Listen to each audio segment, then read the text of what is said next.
Good afternoon. Hi, this is Jenny Gunn, and we are doing part two of Dulce and Coffee. We're at Casa de Cano, and we're going to talk about something really interesting and soft subject, Syria, and what we're doing in Syria. We recently had the controversy of President Trump unilaterally wanting to pull out and is pulling out of Syria, and the effects that go with that. And ever since 9/11 and our involvement with Iraq and in the region, we did create a void, and we had the ISIS thing, and we still probably have the ISIS thing. We had the refugee thing with Syria with the 3 million people.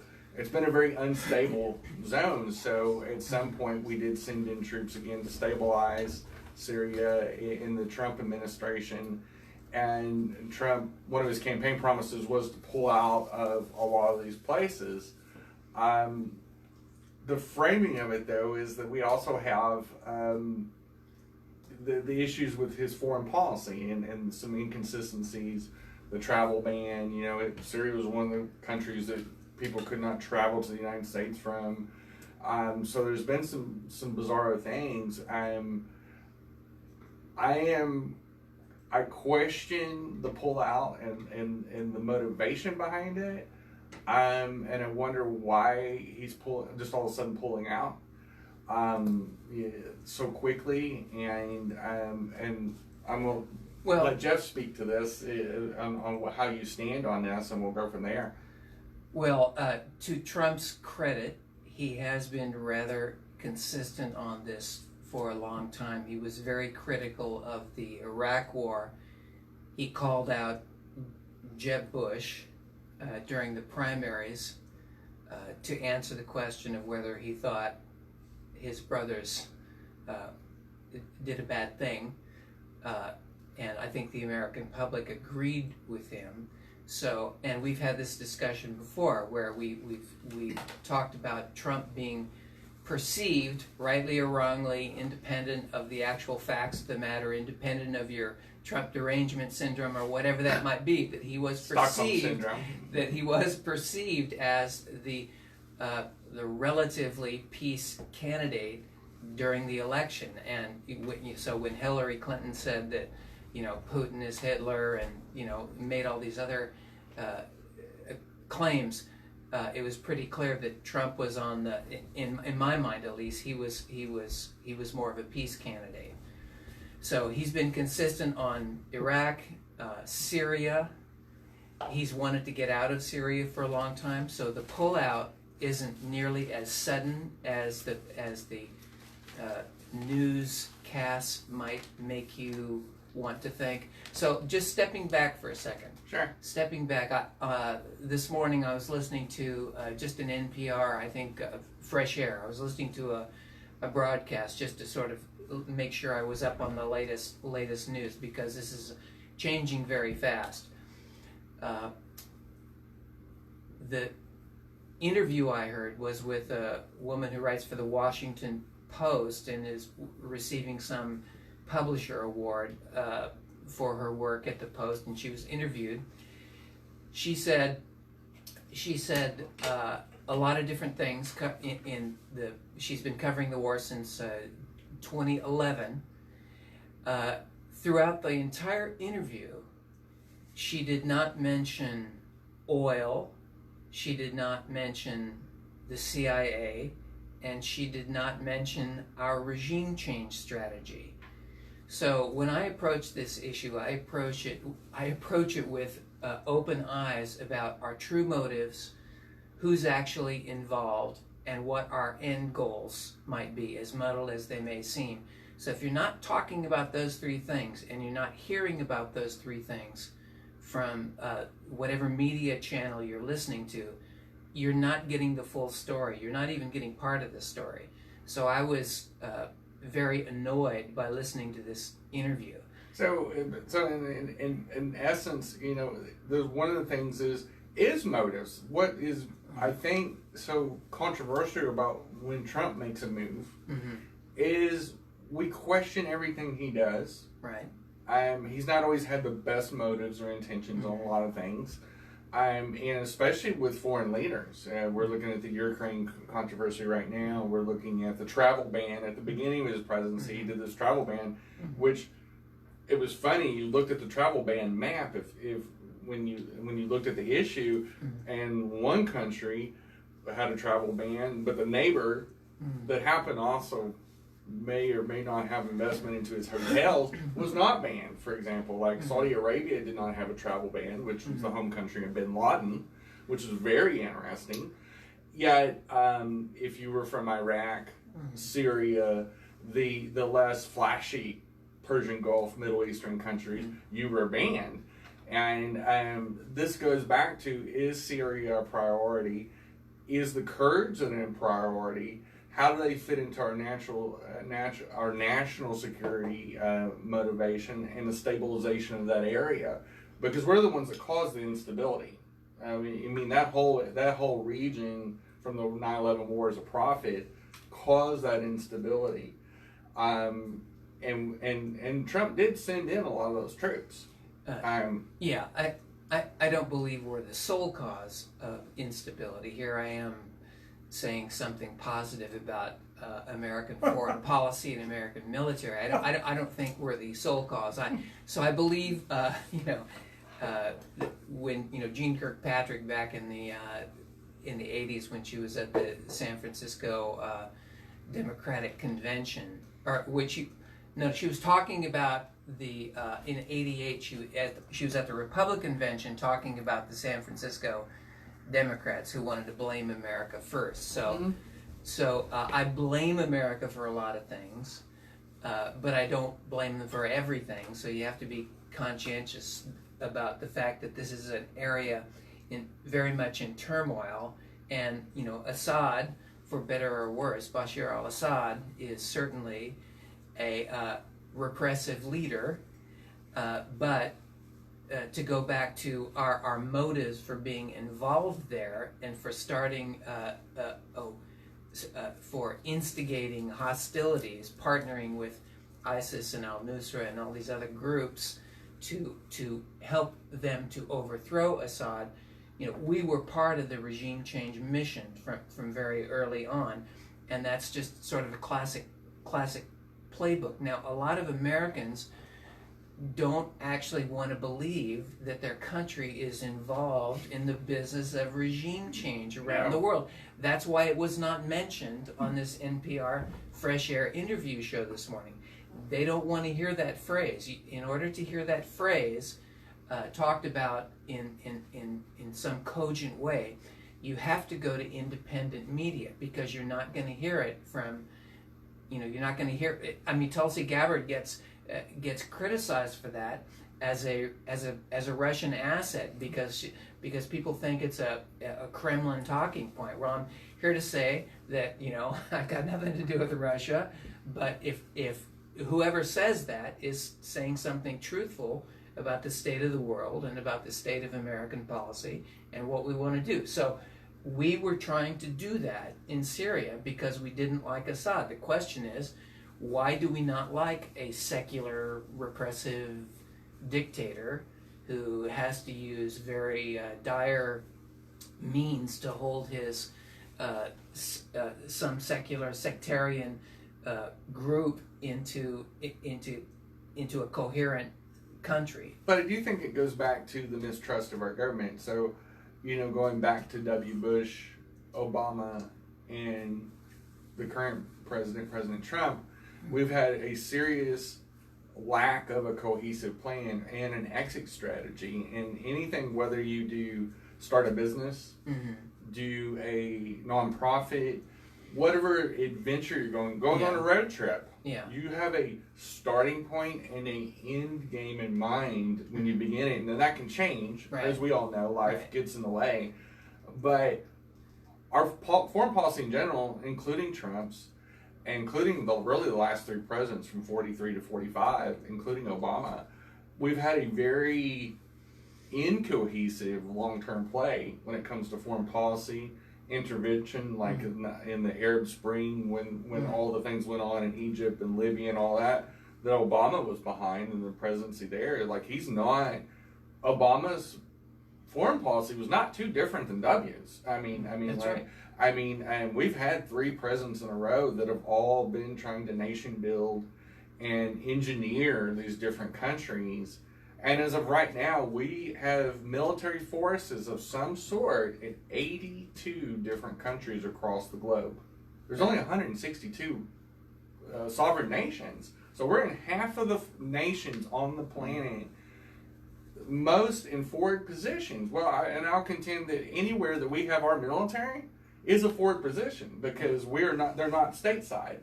And That's right. you risk that battle of conflict, including and we still have troops in Korea, and so we still have troops in Japan, and that war was over in 1945. Right. We have troops in Germany. We still have we spend trillions of dollars sending our troops all around the world with no plan in sight, no pullout in sight. Yeah. And in that essence, I do agree with Trump. Is that I do think that we need to have an end game. The problem is that he doesn't have a plan. He doesn't have he doesn't sit down with any kind of transparency and say these are where we're at. Which he has increased the invasions of foreign countries since he's taken office.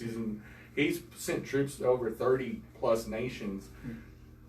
Drones, troops, support services in 30 plus nations since he's taken office. I mean, the number at the end of the Obama era was around high 40s, low 50s, and now we're in 82, according to the congressional record. So, do you want to talk about the country's plan, or do you want to talk about Trump's plan? Because in Trump's case, plan and the Kurds too. So this latest incident and the reason why people are upset is because the major media has come out with this story that we're somehow betraying allies, the Kurds. First of all, the Kurds are not our allies. We don't have any kind of formal agreement with them. We've screwed them greatly in the past, so they should know that we can't be trusted in that regard. So the question is, people are upset because they think that Trump has no plan, that he's acting impulsively. But as I said right at the beginning, he's been fairly consistent on this issue. He wants to get out of Syria. When he wanted to get out of Syria before, I think his Secretary of Defense quit, right? Did Mattis? Mm-hmm. And so he said, come to me with a plan to get out. And so we know how bureaucracies work. We know how military bureaucracies work. We know how to stall decisions within organizations. Sure. Decisions or work that you don't want to do. And so Trump finally just got fed up. I don't believe that. Let me step back a little bit, because I don't think Trump is secretly, truly a peacenik. No, but I do think that there is a real battle between the people who want to keep the momentum of perpetual war and perpetual spending and perpetual debt. The people that are doing all of that, the people that are supporting that worldview, are opposed to Trump because he wants to upset that. Right. So the fact that he announced a pullout seems to me like a perfectly legitimate reaction to people who were stonewalling him. But see, if it was really a planned pullout, you look at Turkey's reaction and Syria's reaction to it, and the Kurds notwithstanding, because they're not a sovereign state, they are a people, and they're scattered out through 6 different countries in the region. Turkey's assertion is they had no idea he was doing this. Syria the same way. And so that's where some of that comes from. It's not just Americans, but it is foreign countries that are in that region and said, you came in here to stabilize that. You need to stay till you stabilize this. We have a hot mess still. Right. You were a big factor in why this happened. And not just Trump. I mean, it goes back again to President 43. Is ISIS, all the Russians being involved in that area with the evil empire. That we have all these forces in play, and you can't just unilaterally pull out. and not let the neighbors know, Well- not have well, a again, cohesive plan no, to keep stable, to See, keep I would- that stable. So when I was running last year and the year before, and I had statements on my Facebook page about foreign policy, about what was going on in Korea and what was going on in other hot spots around the globe, and addressing some of the things that Trump had brought to the forefront. A lot of people, military people, retired military, because we're right there in Fayetteville. The district goes into Fayetteville. A lot of people were saying, well, but if we pull out, it's got to be over a period of X number of years, right? So the military mindset is that you don't just back out. You got to do some kind of planned withdrawal, and the politicians have to come together to work it out so that you don't leave people in a lurch, and in order to get all your equipment out and get all your people out safety, it's got to be in some phased way. Well, that's just not happening. That's just not happening. And so I can certainly understand Trump's frustration with that and saying, look, I tried to put this policy into place. I didn't hire people to defy me, even though they are defying him. And we can have a whole separate conversation about who he's been hiring and who he's been firing. But he needs to have people on his side to put his policy in place. I would like him to have hire somebody to say, yes, we are going to enact your Syria policy. You want to leave? You want to leave Assad in place? Assad has basically won the war with the support of Russia, the support of Iran, and the lessening of hostilities with Turkey. That strikes me as win-win-win. So he didn't hire somebody to help him with that. He had to do it. But here we are just a couple weeks later, and the Kurds, for instance, they have the Kurds in this instance read the writing on the wall and decided to make peace with Assad. So certainly some people have died, but we haven't seen the sort of mass slaughter, the mass ethnic cleansing that was predicted. Oh, we're leaving our allies in a lurch. There's going to be a huge ethnic cleansing. I mean, there's ethnic cleansing going on throughout the region that we've helped to sponsor and that we've helped to promote. I do believe at that point that there is, and when you talk about, there's a lot of geopolitical forces in play in that region, because you have the largest population of Kurds, ethnic Kurds, resides in Turkey, and they've had a friction going on for centuries. I mean, the Kurds have been around a long, long time. They don't even call them Kurds. My understanding is they call them Mountain Turks or something like that. They call it like they were the hillbillies of Turkey or something. For the people that are identified primarily as ethnic Turks, they look at the Kurds basically as second-class citizens. There's been a lot of military engagement, a lot of friction. They are an ethnic minority in Turkey. They're the biggest ethnic minority in Turkey. There's been a lot of bloodshed in that country between those two forces. Usually where the Kurds reside, there's a large Kurdish population in Iran, Iraq, Syria.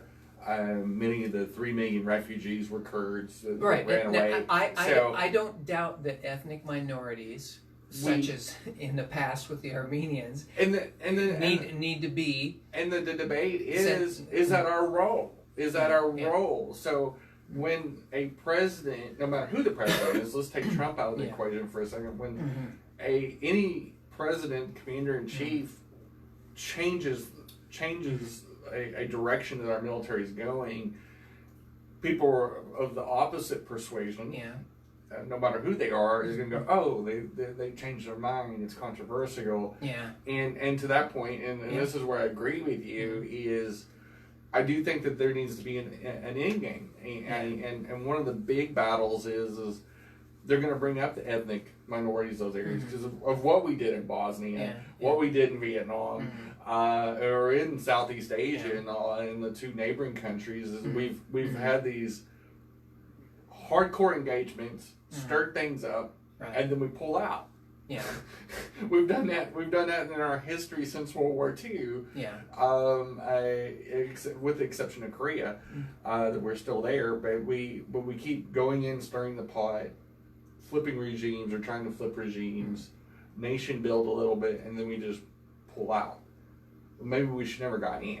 No, so we're completely on the same wavelength. Correct. On this point, basically a Except I just don't trust Trump. We've got We're talking about a non-interventionist foreign policy, not isolationist. We believe in engagement. We believe in trade. We believe in cultural exchange. We believe in all those, kind of liberal internationalist ideals that I don't think they're liberal. I think your Defense Department needs to defend your country. No. I'm just sort of describing it in broad terms. We do believe in a strong defense. We do believe in these wonderful values that we have, which we do need to be secure. Having said that, again, there's no reason to have 800 bases in 80 countries and territories around the world. So the question becomes, what do you think about the American empire and what the American empire is doing around the world in its thirst for oil, in its willingness to lie to the American public about these regime change operations and what it's doing behind the scenes to topple people that they don't like Assad. But we've been playing this type of geopolitics long before George W. Bush. We funded the Nazis. We funded so many regimes, and one of our deals is that we've, especially since Vietnam, especially since Desert Storm, the majority of our presidents, in cohesion with CIA, NSA, intelligence operations, and covert operations, we've took it upon ourselves to go and tinker with things that are outside of our border in sovereign nations. That's right. And we've not been honest about it, like you said. We've been very. That's why it is a covert operation. Yeah. But our military policy in general has been flawed from the fact that we if you say, well, we don't want to spend as much money as we're spending, oh, you're un-American, you're questioning, you don't support the troops, and I'm going, those are two different issues. Right. Yeah. There's a difference between spitting on a soldier coming back from Vietnam. And saying, does it make sense to spend almost $1 trillion a year on intelligence, baseline budget, and all that on paramilitary and military operations, and the costs of having these troops abroad? Because what people don't realize, at the height of the 9/11 wars for profit, we were spending $1 billion a day in fuel, transportation, and costs having them overseas. Right. And that and this all costs money. It's not magic money. The host countries that we're in deal. So there is a cost. There's a cost to having that many people in Syria. Like that one missile attack that Trump launched early on in his presidency. Yeah.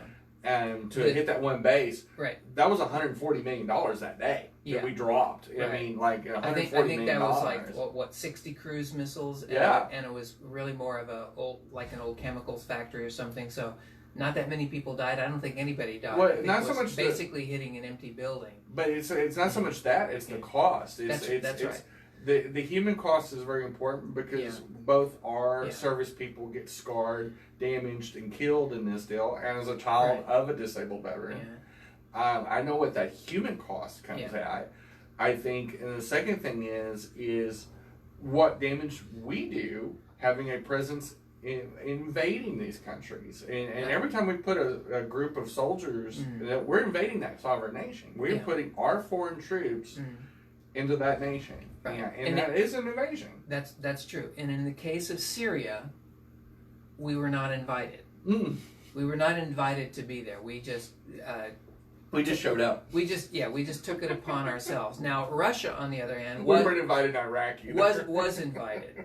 Was invited. Yeah. And so it's an interesting question. We can, and just as a side point here, we can go back into U.S. history and figure out, well, where did this impulse for world empire come about? I mean, was it was it with the Philippines? Fighting the Spanish? Or started there. Or does it? Well, a lot of people sort of pinpoint it there, and then there are other scholars who continue to go back right to the Constitution and right to the original federalism that we created, and then further, the Monroe Doctrine and things like that. So a lot of people are saying, when they're looking at it and they're looking at our protection of chattel slavery, and then are basically wiping out the native population through war and conquest, as this was right there at the beginning.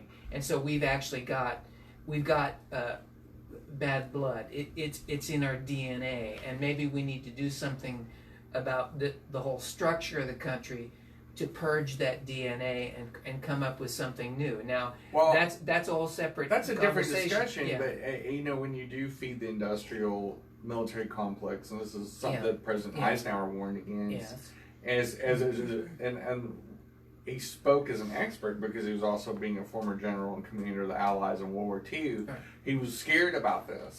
That's why he didn't go in Vietnam. He chose not to support the French in Vietnam. That's right. Is these constant eternal wars, it's why he got us peace in Korea as fast as he could, he's like, we need to withdraw from other countries. He did not want us to keep troops in Europe. He spoke to that. So during the 1940s and 50s, it was controversial. The Democrats actually wanted to keep our troops in there and have permanent bases forever, and Eisenhower spoke out against that. He did not want our bases to be in Japan and Germany specifically forever. The countries need autonomy, that we have to trust that they know what's best for their people, and then mean it, and flash forward. Yeah. Just because Assad, just like our grown children, we might not like what they're doing, but it's their decisions, it's their mistakes and successes that they make. And I don't necessarily support what Assad's doing. I think he's an atrocious human being. But I don't want to take the Cold War thinking and say just because the Russians are involved doesn't mean make it evil. Russia can be just as stabilizing as us. They've asked Russia to come in. Whether it's right or wrong is beside the point. If we don't like it, we should be using more sanctions, more civilian solutions. We have the economic power of the almighty dollar. That's right. And going back to 9/11, for example, we should have hit Saudi Arabia with economic, like they shouldn't have been able to put one drop of Saudi oil on our soil when Bin Laden hit the towers. We should have cut them off and said, you go find him and you bring him to the United States. You take care of your citizens. And this is kind of the same thing. We need to, talk to Turkey and Syria and all these and go, hey, you're all trading partners with us. You're all trading partners in this region. When y'all get it together and you do the right things, then we will let you back into the trade game. But until then, you're shut off. And take the hard line with Turkey too. Well, so the case with Turkey is interesting because technically they are an ally. They're part of NATO, and they are. And we do have a base there, a base with tactical nuclear weapons. Right? Yes, we do. So we have a great interest in the stability of Turkey, but they were part of NATO because of the whole Cold War. Right. And the Cold War mentality, which is nation building, controlling regions, trying to prevent another Hitler, Mussolini, or Emperor Hirohito. We eventually, what our policies coming from since the Marshall Plan and all that was basically, we don't want a repeat of that. But I think what it really comes down to is the United States doesn't want competition on the world stage. Going back to your American Empire deal, I think a lot of it is we just don't want competition. We don't want Russia to be competition on the world dominant stage. Right. We don't want China the same way. That's why we take a hard line on a lot of things China does, even though everything we buy comes from there. But so let's just talk about this reaction to Trump, because it just seems to me like we're getting the full force of this empire blowback, because he's doing something that most people consider eminently reasonable. Like one of Obama's greatest moments as president was when he decided to kick the decision of invading Syria because they crossed the red line. They were allegedly using chemical weapons, he decided to kick that back to the Congress. So when the Congress went to their constituents, they were like 100 to 1 against any war in Syria. So the public, generally speaking, is very much against war. So in order for them to be more pro-war, the news media, the corporate news media, has to lie through their teeth about what's going on in the world to get people more supportive of our war machine and get people more supportive of our empire. Yeah. So the propaganda that I talked about, the first thing, this is going on in an incredibly insidious way. Right. And I believe that this reaction to people about Trump, because they're willing to believe that he is impulsive, he doesn't talk to his advisors, he's hired all the wrong people. Their willingness to believe, and I'm willing to believe that. I'm willing to believe bad things about him. Well, he's heard some of it, though. Yeah, and he has heard that. But let's stay on the main point. But right. Their willingness to believe that means that this story about we're abandoning our allies, the Kurds, that is appealing to America's sense of fairness. Yeah. Right? Sense of fairness. Oh, they fought alongside us as if they were like, well, most people these never even heard of the people. Kurds. Yeah. That people don't know anything about them. I mean, they don't even know what they are. They just hear the Kurds and, Yeah. and like they just automatically. Well, and some of it I think is guilt on what we did to the Native Americans. A lot of it goes back to our history of us abandoning people.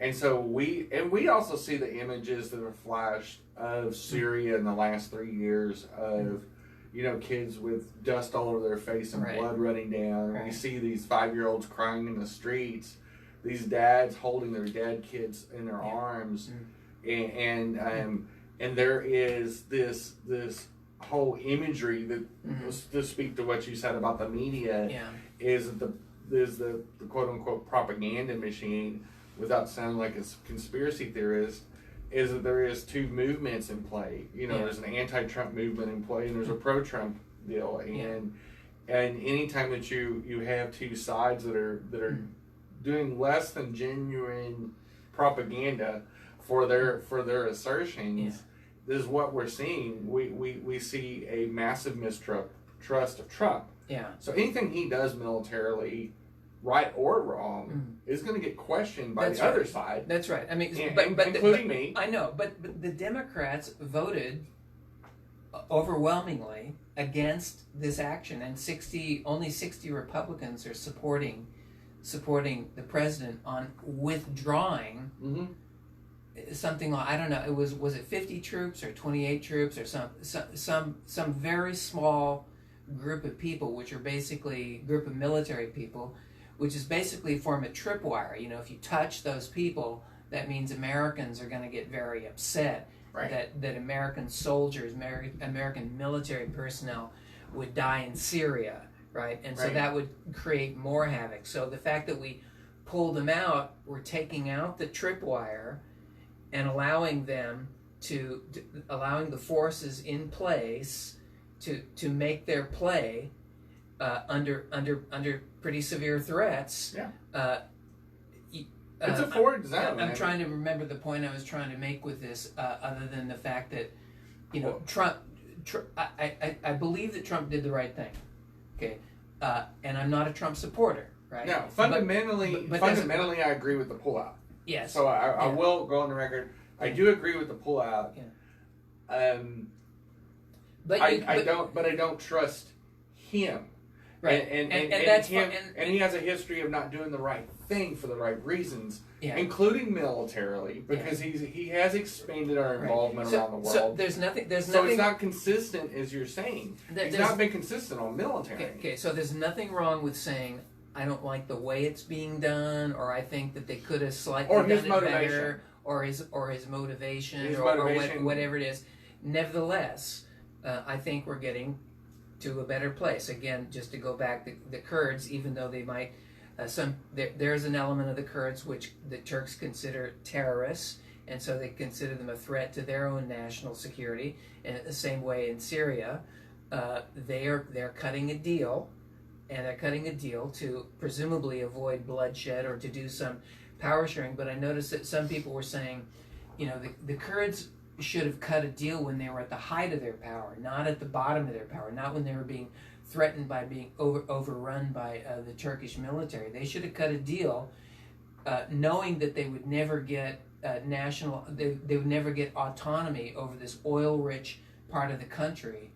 Just knowing that, they should have, cut a deal earlier.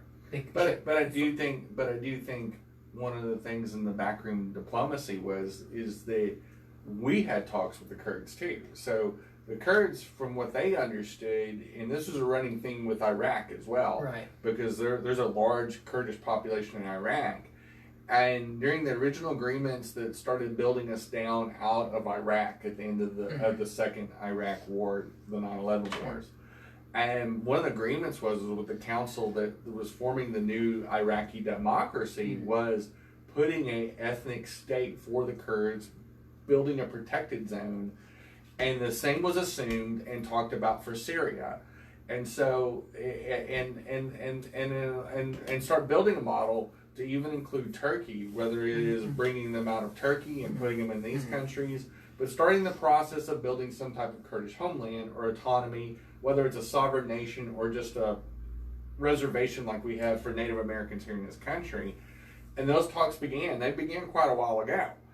And then now we kind of discontinued those talks recently, and we just completely pulled out of Syria. With no promises from Syria to protect them. And luckily, to the Kurds' credit and Syria's credit, they sat down and talked about it, and it seems like they're working it out. But it does have to come in play, because in Turkey, which is our ally, in Iraq, in Iran, in Syria, and all that region, there's large Kurdish. You're talking about between 28 and 35 million people, depending on which numbers you use. That's a lot of people that really don't have a safe space. That's all fine and good. If they can agree on some kind of autonomy and a carve out of their region, so their Kurds can all live and they can continue to live in harmony with their neighbors. That's fine with me. I don't have any skin in that game, and no. I don't think most Americans have any skin in that game. I do believe that the underlying motive of this, and this is why it's too bad Alan Smith from the Green Party isn't here, because this is something we talked about quite a bit during the campaign, and that was basically the resource wars. And so we're not doing this because we think the people who live in this downtrodden area are cute and cuddly. That's never our motive. Right. That's never our motive. So we want Assad out because we want access to those big oil reserves there in the northern part of the country. Right. And Saudi Arabia would like to have access through Syria for pipelines, right? So it's not a mystery that there's sort of a somewhat commercial but somewhat international resource aggression that is causing this stuff. Now, again, you won't hear that if you watch MSNBC or CNN or listen to NPR. You have to go to independent media. You have to go to some of the progressive publications, some of the libertarian publications, and some of the independent people who are covering this. Because you'll never understand how this ties in to a very familiar pattern. What all wars come down to is who has the gold and who wants the gold. And in Germany, for example, the theme was protect the fatherland. We need breathing room. Yeah. The French and the English took everything from us, and they occupied us for so long, and they economically abused us, which they were right. I mean, the Germans were right on that deal. They had legitimate The Great Depression grievances. started on that. That's right. And what we're afraid of is in that same region having a Great Depression event spin out because of economic instability, because we are so linked to petrofuels and, Yes. and all that. And that's a huge mistake on our part, that we don't have energy autonomy. Technically we do. I mean, we produce enough oil for ourselves, and we are actually on the road to becoming an oil exporter. And of course, it all depends on the world price of oil. But we do struggle with that. It's always or at least it's always been a concern. Yeah. We always worry about our resources. We fight wars for resources, not for politics. You are completely right. Yeah. We went into Afghanistan because they sit on a cache of $3 trillion worth of minerals. Yeah. Some very valuable minerals that we coveted, that we did not want to give up to Russia or to Taliban. Right. So all these wars do you have, including Syria, and we don't necessarily want the Kurds to have it either. So the other thing is that we want to have a say over it. We don't necessarily trust the Kurds either, because we've abandoned them several times and they don't trust us.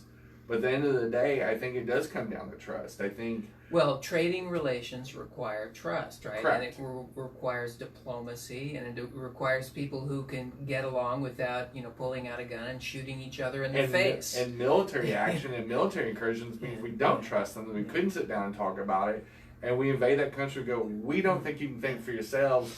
Daddy America is going to come in with our big old sword, and we're going to swing around, and we're going to take you over for a while, and we're going to make sure our policies are in place. That's right. And that's American imperialism in play. That's right. And a lot of Americans do support that when we do have an event horizon, 9/11, Pearl Harbor, Great Depression. We mobilize. We mobilize, and we're a very reactionary, non-long-term planning nation. And we need to flip that switch. We need to have a long-term energy policy. We need to have a long-term global economic policy that gets us out of wars. Well, let me take issue with that, because I believe that the most important thing we can do as a country is simply adhere to our founding principles, right? Because we have gone, there's a debate about how far astray we've actually gone, whether it's truly embedded, but our founding principles of limited government and not messing in other people's business and not looking for monsters abroad are pretty solid. Those are pretty solid principles, and if we adhere to those, we don't necessarily need a long-term plan. But I'll pump your brakes there. We invaded this continent. Babe. So our predecessors believe in invading other places to benefit us. The Monroe Doctrine is about invading other people. We have a history of going where we want, when we want, because we have the biggest gun. We might have wrote down some really lofty ideals, but we, as a people, we went over to Africa and grabbed millions of people and brought them here. We've never believed in that since 1619, since the first African slave hit our shores in the United States. So if that's true, then I don't see how your great long-term plan is going to resolve that issue, because a great long-term plan is just simply more of the same, right? Well, if you can say, we need to have a plan, and the plan is to withdraw from the rest of the world and not occupy their countries, not shoot them, not steal their stuff. I'm not defending the policy. I think the policy is what's gotten us in trouble, which is invade every country in a plan and do what we want, when we want, grab whatever resources and justify it, have slaves build our railroad, whether they were Chinese and Asian or African American slaves. But we've never done the right thing. We've never done the right thing when it comes to human rights or true freedoms, and unless you're white and British. And we have always hurt people of color to advance our power and our economic standing. We've always justified this, and Syria is a test case for that. It is showing how Syria, between Russia and us, has become this little tug-of-war deal and this measuring stick, and the powers to be are going, well, I want to do this, I want to do that. And it goes back to mistrust. It goes back to, we don't trust I don't trust Congress or the president. I don't think we've ever done the right thing, and we have to have these real discussions about limiting. Like you said, I am for limiting the size of the federal government. I am in favor of limiting the size of the military, especially putting a cap on this. And really, it's the scope of what it is that they're doing. Well, if you put an economic cap on how much we spend on defense and say it's $150 billion, down from $1 trillion, which is cutting it by about a sixth, and just say, that's what you got, boys. Make it work. They're going to pull every base we have out at some point and do this and do a true build down like President Clinton was attempting to do, and he did do a successful job of it. That's right. But even working with Congress, though, the Congress had to set up a little sub-Congress to work in secret to be able to do this kind of stuff. Correct. Because the Congress itself is so paralyzed by the corruption that they can't even function. Correct. Well, and so I'll let you fire away on your last statement, and then I'll wrap up. Well, thank you for inviting me to talk about this issue. The world's pretty crazy right now, and one framework for looking at it is, one very important framework is the non-interventionist view of the world, where we're going into, we've got perpetual spending, we need to take on perpetual debt to occupy countries in perpetuity. And it's just amazing to me that, Tulsi Gabbard could be called a Russian asset, and that people are so squeamish about the idea that we would leave a place where we are occupying illegally. The congressional Democrats voted to oppose Trump, but they don't have the balls to vote to be there in Syria in the first place. Correct. Right? So the cowardice is just, and the hypocrisy is just staggering, which is why 2020 is going to be one of the craziest years ever. Syria is very difficult. It's got a lot of moving parts. I think it's actually working out to Trump's benefit, and power to the peacemakers. Well, and I'll wrap up by saying, we need a cohesive plan. We need our leaders and Congress and the presidency and the Pentagon too to sit down and have a summit similar to the G20, but internal, and maybe even with some of our allies, and say, how do we define Americans' role militarily? How do we build this down and actually benefit from the fact that we don't need to be the world's police person, gatekeeper, controlling confluence, and we need to find a way to take the money we're spending, cap it, whether it's a law or whatever, and say this is our budget for military, and create a defense that's a true defense, that's defending our border, and bringing those boys and girls back home that serve in our military, bring them back home to their families, bring them back home. The Cold War's over. The World War II powers are over. We need to act like that. We need to have a 21st century policy which is more contained in the United States, and have a true peacekeeping mission diplomatically, especially on the civilian channels and the economic channels, and once and for all end perpetual war. I am not for war. We killed 500,000 people in the 9/11 wars for profit, and that just creates more radicalism, and at the end of the day, it is perpetual war making, and that's unacceptable, and to me, unpatriotic. Have a good day. Thank you. And thanks for having us in your homes.